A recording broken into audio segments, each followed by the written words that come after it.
Hey guys, I'm Leanne and today we're making the blue spaceman from Among Us.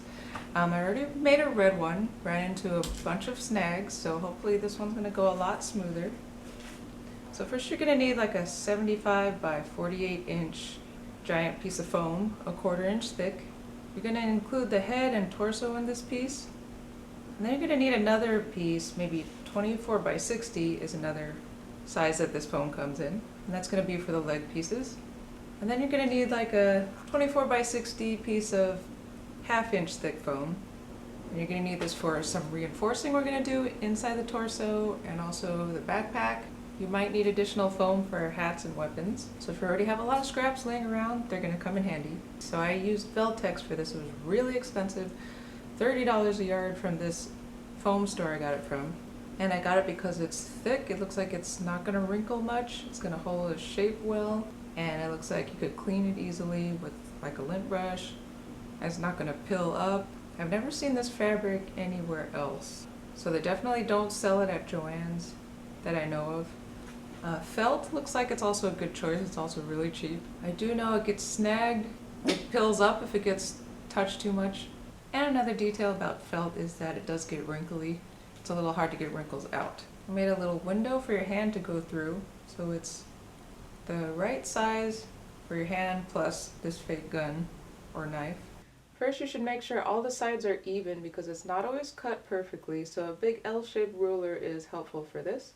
This makes sure the torso is a nice cylinder shape at the end and also gets rid of the smooth edges that the foam comes with, which doesn't hold well if you glue it to something. If you're wondering if you should use 1/2 inch foam instead of 1/4 inch foam for the body, it would be sturdier, but it would be less flexible, so you may not be able to fit it in your trunk, maybe in the back seat of your car, but it would just be harder to fit it in places. Here's how it ended up fitting in the trunk. The lines you drew will be on the inside of the cylinder when you close it up, and you can cut them out later. If you cut them out now, it'll make the cylinder less stable for when you wrap it with fabric. This is the placement that I found to be good for approximately my height, 5'4" to 5'8". If you're taller than 5'8" or more than 150 pounds or so, I'll show you later where you can make a flap under the backpack that folds down. For the red costume, I made the head separately because the legs were originally attached to the body. I made a few tracing paper patterns and taped them together to try to figure out the exact curve for making the head round. I cut an approximate shape, then worked on smoothing it out for quite a while. For the blue costume, I thought it might be easier to cut out triangle shapes and glue the points together, then attach the edges together with strips, but that turned out to be worse. The head looked so lumpy when I put the fabric on it, and I had to go in and try to fix it so many times, and the shape was so flimsy this way that it was hard to attach the fabric on smoothly. The curves for the head really need to be so exact that even if you had a pattern, it would be so hard to cut it perfectly by hand, so expect that there'll be some tweaking involved. If I get someone to help me make a printable pattern of the exact curve that these lines should be, I'll put the link in the description. But for the sake of getting this video out in time for Halloween, I'll just give you a visual of what these lines should approximately look like. For the red costume, I punched a lot of holes in it because the fabric is somewhat breathable and you'll need all the help you can get when your body heat is being trapped inside the costume. For the blue one, I punched a few holes at the end, but I really do wish I punched a lot of holes all over at this point because I think it helps. I'll show you the hole puncher a bit later. Close up the edge with contact cement. Brush it on, let it dry, press it together. When I wrap it with fabric, I need to prop it open with something because it wants to collapse, so I use my doggy stairs. You can attach the fabric to the foam with hot glue or you could sew it. Hot glue is faster but messier, and if you need to make a change, you need to rip the fabric off, which can mess up the foam. Sewing by itself takes longer, but it's easy to cut the stitches and sew again, which I did many times. I also prefer sewing most pieces because hot glue will loosen or melt at hot temperatures. If you leave the costume in a hot car for several hours on a day that's 100 degrees or a garage where summers get to over 100 degrees often. Sew some fabric directly to the foam, especially around edges, to make sure it's really anchored. I went inside the costume to carefully cut the foam out at the lines, being careful not to cut the fabric too. Then I cut the fabric bigger so I could fold it around the edge.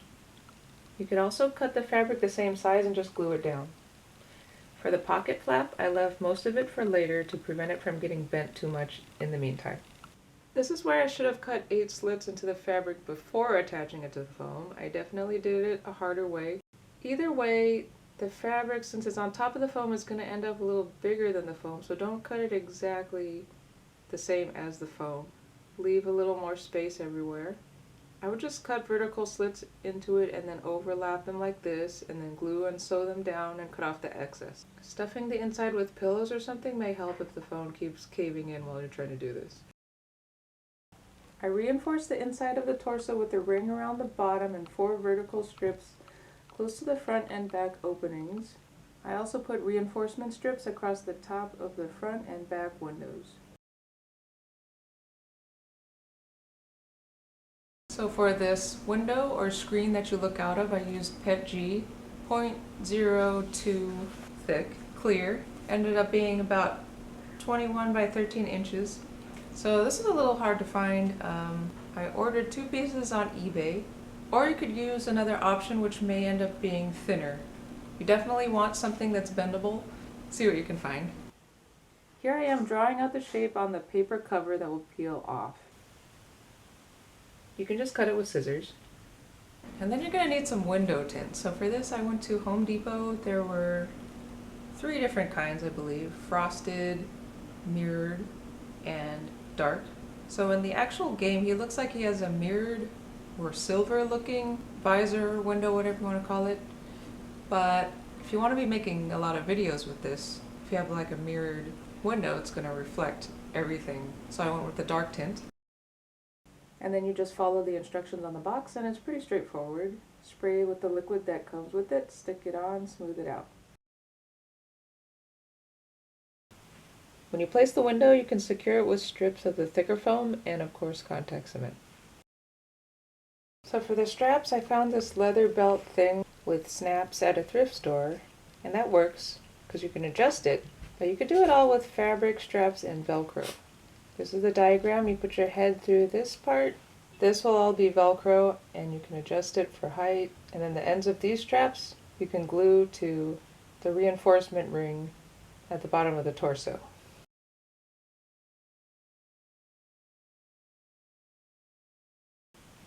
If you want interchangeable hats, you can sew snaps to the head and bottom of the hats. I use these big ones. Make sure the hats are made of foam or fabric and are not heavy. I'll show you more about the hats later. I painted around the pocket flap and behind it with the matching color. This is acrylic paint. So when it opens, you won't see white or black foam. I definitely wanted to use hot glue around the pocket to make it nice and flat. With the red costume, I connected the legs to the torso thinking the foam would be flexible enough for walking, but I really made the whole body move stiffly back and forth, and I wanted there to be a lot of range of motion for the legs, so I had to take the foam out of the upper part of the leg and just have fabric connecting them to the torso. So about 8 inches of the upper leg is only fabric holding it together.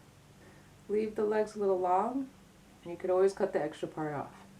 This is a foam board hole drill. There are 3 sizes, and you press it down, rotate it, and press the button to push out the circle you just cut. 8 inches of fabric was hanging off the torso already, so I only needed about 14 inches more for the legs. So the foam I cut for the legs was 14 by 37. So now I have to cut the excess fabric hanging down to close the top of the legs and the crotch. This is definitely a tricky part that may require some trial and error. I cut where the edge of the foam is, about 13 inches across front and back, and wrapped that extra fabric to make the upper thighs, adding pieces inside if needed. I made the legs the same width from top to bottom, but leaving it bigger in the upper thigh area is probably better for movement. Then I had to make a crotch piece which is shorter than these dimensions, but it was a little too short, so follow these numbers and it'll end up looking longer. If it's too long, you could always cut off the excess. I do recommend sewing the bottom first, then the top, then around the legs, so you could see everything that's going on. I sewed the legs to the crotch from the inside by sitting the torso up on the table. I thought about closing up the bottom of the legs so you can't see shoes, but that'll actually cause the legs to be pulled down whenever you step down, and that might move the whole costume. For the backpack I used 1/2 inch foam. It was 22 by 16 by 5, overlapping the hole by about 1.5 inches all around. I added a few structure pieces inside to keep it from caving it. To make the edges less sharp, I cut them off all around and smoothed them out with a Dremel. Hot glue is an okay choice for this, and from experience, contact cement doesn't work to attach fabric to foam unless there's some trick I'm not aware of. I covered it with fabric by pinning and sewing it and left one of the 16-inch sides open so I could use it to sew it to the costume. The backpack will flip up so you can get in, and you could secure it back down with some straps and Velcro. I found the most secure way to attach Velcro to foam is to sew it on or sew it to a thinner piece and glue it to another piece with contact cement. There are different ways to get into the costume, but definitely lean on a wall for support. I like to put my head in first, then one leg, and then kind of turn my body as needed to get the other leg in. You also have to either stick both legs through the middle of the straps and then pull them up over your shoulders, or if there's not enough room, undo them first and then secure the Velcro or snaps after you pull them up. Velcro the backpack down inside the bottom of the hole. For taller people or less flexible people, you can make a flap at the bottom by cutting 2 lines under the backpack that could flip down and then Velcro back up into place. Put a plastic bag inside the body right under the window for your weapons and your personal stuff, phone, keys, etc. And I used a clear bag so you could see what's in it at all times. I made a leaf, an egg, and toilet paper. The leaf and toilet paper were made out of foam, and then the egg was made out of fleece. I got some footage of me making the banana hat. I found this banana stuffed animal at Miniso for $8, but it was floppy and kind of heavy and would probably fall off your head, so I took out the stuffing and made some foam shapes that were like the cuts of the fabric. I didn't have to be that precise because the fabric was stretchy, so it was easy. Then I put some of the stuffing back to make it nice and round, put snaps on a piece of foam for the bottom, and closed it up. For the gun, I took a Nerf gun and I spray painted it silver. And for the knife, it looks kind of crude because it doesn't have to be perfect. It's probably going to get messed up. So I just very quickly made it out of foam and spray painted it. Luckily, I live by downtown Fashion District, LA, and I found these gloves for $8. It's perfect. Try to get it elbow length if possible. This one's a very feminine one, kind of small, so if you're a guy, you might find leather ones, and then you might have to extend the arm with some fabric.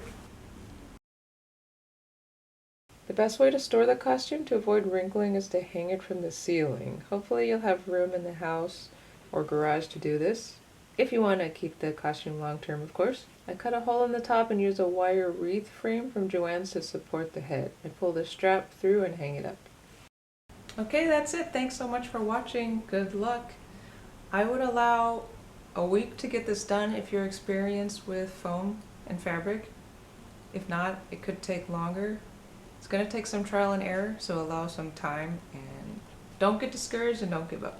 Have fun. Talk to you later. Bye.